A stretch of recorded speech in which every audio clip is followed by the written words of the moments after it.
On this episode of Bum with a Wrench, I'm standing in the same spot. Yeah, you know, I know a lot of you guys, definitely move apartment to apartment, buying homes, that kind of stuff. It's kind of the way it goes. You know, you have something locked down, you have all the paperwork signed, you have everything done. The house you need to get out of is coming to an end, and the house that you need to get into is right on the edge of you actually being able to get the keys to it. That's the position we're in right now. All the documents have been signed. We obtained the insurance. Everything's good. I'm hoping, from what I was told, Friday, latest Monday. So, which is fine. I still have a few things in the shop that I need to package up. It got to the point where I had, like, the last thing you guys saw, there was pallets kind of just all over the place.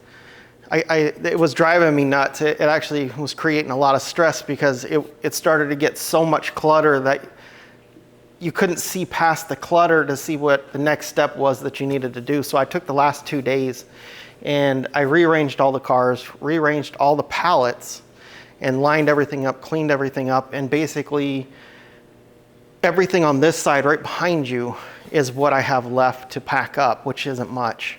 It's just some of the bigger machines, which I'll show you here in a second.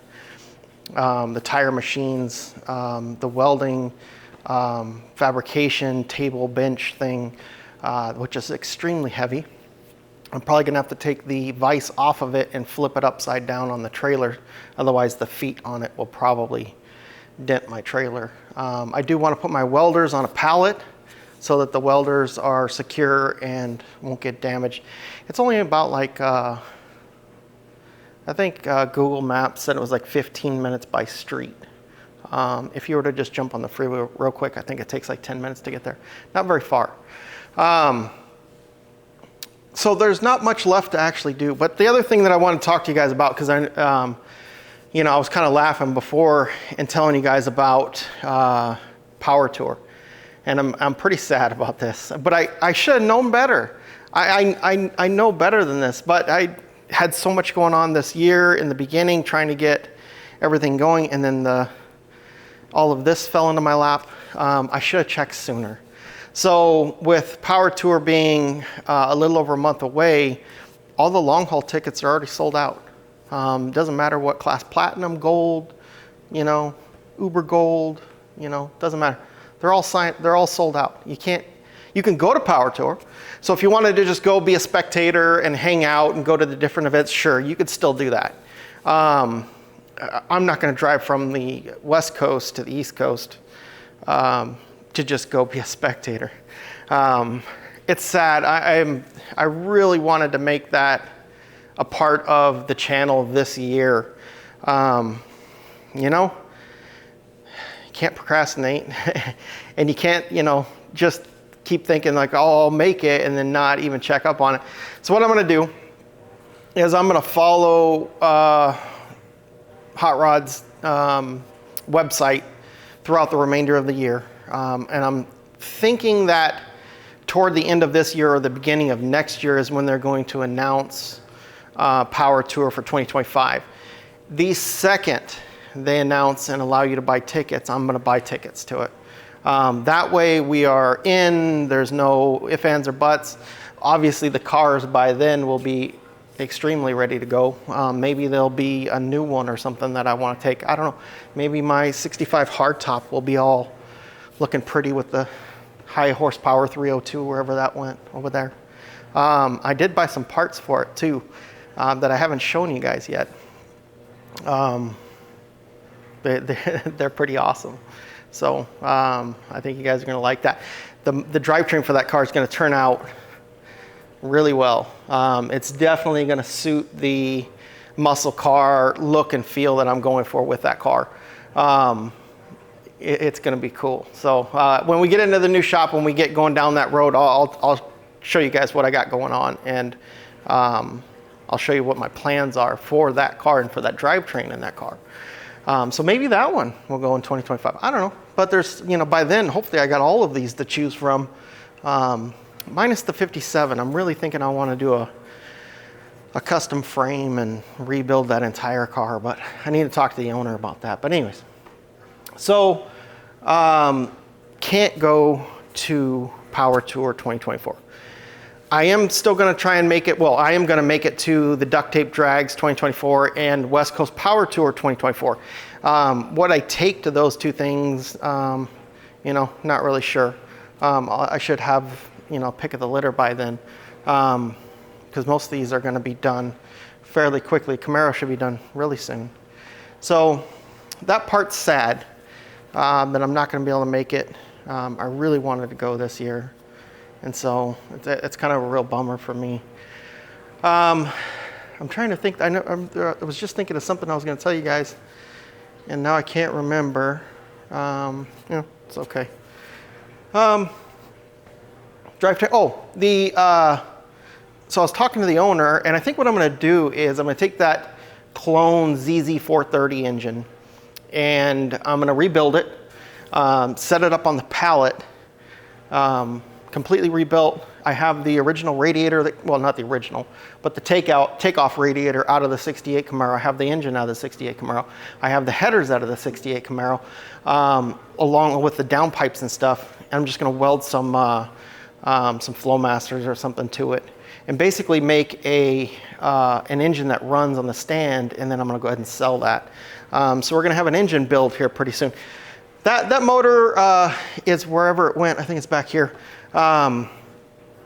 There's nothing really wrong with it. It's got a crack on the top of number 6 piston, so it was overheating real bad.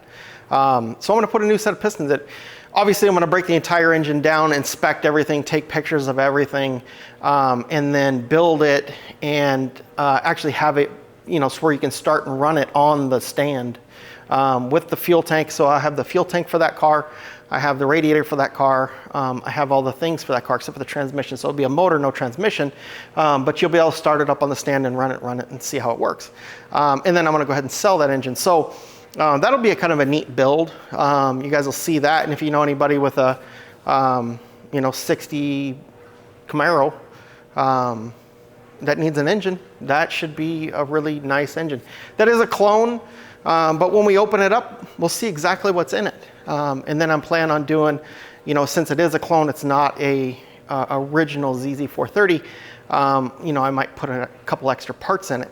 I was even kind of kicking around the idea of maybe setting it up with fuel injection and stuff and then selling it that way. I don't know.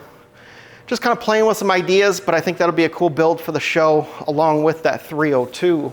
We're going to do a complete build on that motor from nothing to finished engine in the car. So that should be pretty neat.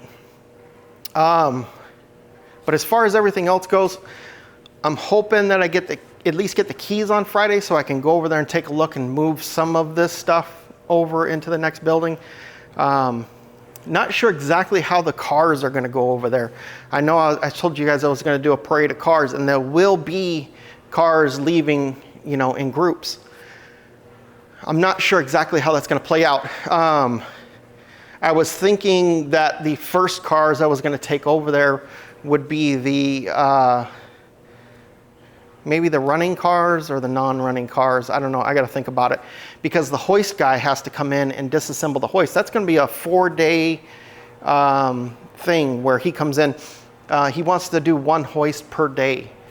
So he's going to start with the doubles, the lifts. I have 2 of them.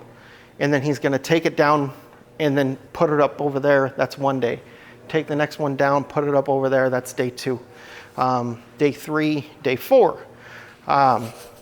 Now, when we get to the 2-post, I'm not going to be able to assemble that hoist right away, because I need to cut the concrete, pour new pads for the hoist to sit on, and then I'll have them come back and put that up. So I will be without that hoist for a little while, but that's okay. I don't really need the hoist for the Camaro too much. I am going to need it for this though.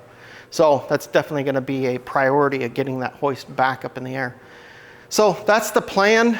So basically you will probably see a parade of cars cut up into 2 segments, the running cars and the not running cars. thinking about it right now, I would say probably the running cars would go over there first, because I could put them in the building, and then when he shows up to put a hoist in, I could always take them out. He could put the hoist in, and then I could put them back in fairly easy. If I did the non-running cars, it'd be a lot of pushing. Don't want to do that. So I think that's going to be the plan for the hoists. Of course, plans always change, ideas always change. I haven't been over there since I first looked at it. The idea I have in my head on how I want everything to lay out, I hope works. I didn't take a tape measure and lay it out, so I don't know. We'll see how that goes. But let me show you guys what I got done so far. You know, it's, you know, not like I'm showing you some crazy cool looking car, but this is the culmination of 2 days worth of work. You can see everything over here. This is all just pallets in the center now. Again, I had to get organized. My brain was going absolutely crazy trying to figure out what to do next, unpacking this place up. So I got all the cars in the lifts. All the cars are on and under the lifts. Everything that we've packed up is here in the center. Then over here off to the side, of course, I moved the 57 over and made this, so this whole area over here is what I have left to clean up. Not much. It looks cluttered because, you know, I've been trying to go through and clean everything and organize everything. But tomorrow, getting all of those things palletized. I'm not sure exactly how I'm gonna move the 302. I might just move it on the stand and then make some kind of like wood brace that goes and kind of holds the front up. I don't know. Figure it out. So, but this is all I got left. Not a lot left to do. I mean, there's, you know, a bit of clutter and stuff, but honestly, it's really not a lot. It just needs a little bit of organization in here and a few more pallets and we'll be ready to go. So I just wanted to kind of give you guys a little bit of an update, kind of tell you where I'm at, tell you where things are right now, and then and what things are going to happen for this year, especially in regards to Power Tour. Man, I'm telling you, I was so bummed. And then I was kicking myself in the butt. I'm like, I knew better. You know, you hear all the time from all the people that do the show and that kind of stuff. When they produce their YouTube channels, they'll tell you, oh, I've had this, you know, 6 months in advance. They get, as soon as they release it, people are getting the hotels in those areas and they're sold out, you know, 6-7 months in advance, however much advance they have. Stuff's gone. So I promise you I'm going to be on top of it. West Coast Power Tour, I'm going to keep an eye out for that when that does come through, and I'm going to go ahead and grab those tickets right away as well. Although last year we really didn't have any problems. I think I was like 2 weeks away from the West Coast Power Tour, and I just signed up for it. Unfortunately, the West Coast Power Tour is not as mainstream, not as big as the East Coast Power Tour. But that's okay. It was still a lot of fun. This year's gonna be a lot different. I know last year I really didn't give you guys a lot of video on that. Honestly, I was absolutely hammered. After sitting in the car, sucking down the exhaust fumes all the way to Las Vegas and back, I really felt sick for the next 2 days. Not to mention the 4 or 5 days of late nights in the shop trying to get that car done. I still had a blast, but when it came time to actually be at the event and do the event things and bring you guys along, I was just hammered. I was just scraping by, trying to just get through the thing.